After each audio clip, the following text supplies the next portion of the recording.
স্বপ্নকথকের পরবর্তী নিবেদন, যেখানে ভূতের ভয়,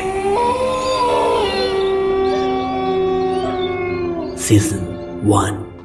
আমাদের আশেপাশে ঘটে যাওয়া বেশ কিছু অলৌকিক ও অতিপ্রাকৃত ঘটনা নিয়ে তৈরি আমাদের এই বিশেষ নিবেদন। যেসব ঘটনার ব্যাখ্যা বিজ্ঞান দিতে পারে না, কিংবা যার সমাধান সূত্র আমাদের কাছে নেই, সেই ঘটনাগুলোই রইল আপনাদের জন্য। তাহলে গল্প শোনা শুরু করা যাক।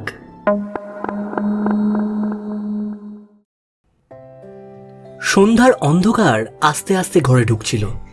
জানলার কাছে বৃষ্টির টুপটাপ শব্দ, ঘর ভরে গেছে স্যাঁতস্যাঁতে গন্ধে। 3 বন্ধু অর্ণব, তুহিন আর জয় একসাথে বসে মোবাইলে ভিডিও দেখছিল। আলো আঁধারির ঘরে মোবাইলের স্ক্রিনটাই যেন একমাত্র উজ্জ্বল আলোর উৎস। হাসাহাসি করতে করতে হঠাৎ মেসেজ টোন বেজে উঠল। অর্ণব ফোনটা হাতে তুলে দেখল মেসেজ এসেছে জয়ের নাম থেকে। ভাই, আমার আসতে একটু দেরি হবে।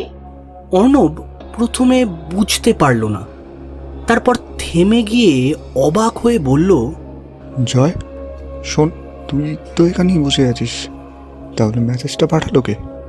তুহিনও চমকে তাকালো জয়ের দিকে। মুহূর্তেই তাদের হাসি থেমে গেল।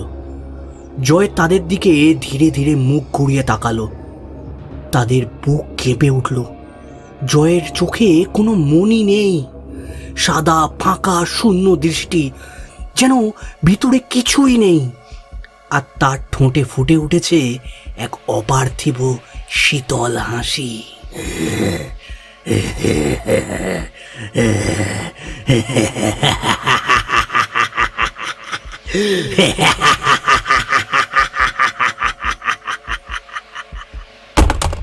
মোবাইলটা অর্ণবের হাত থেকে পিছলে মাটিতে পড়ে গেল। স্ক্রিনে তখনও সেই মেসেজ জলজল করছে। তুই কে? তুহিনের গলা কাঁপছিল। জয় যেন ভাঙা রেকর্ডের মতো গলায় উত্তর দিল,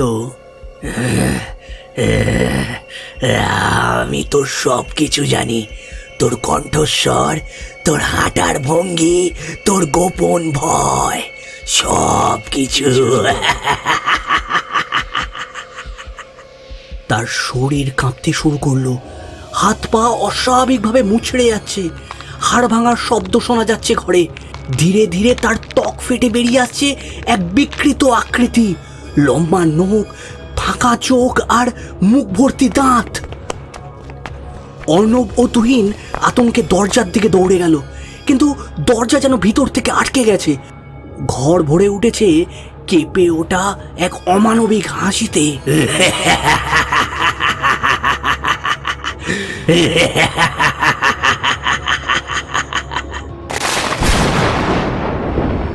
হঠাৎ বজ্রপাত হলো বাইরে। ক্ষণিকের আলোর ঝলকে তারা দেখলো ওটা জয় নয়, ওটা এক বিকৃত ছদ্মবেশী প্রাণী, স্কিন ওয়াকার। মানুষের স্মৃতি চুরি করে, প্রিয়জনের মুখোশ পরে কাছে আসে। মোবাইলটা আবার বেজে উঠল। অর্ণব কাঁপতে কাঁপতে তাকালো।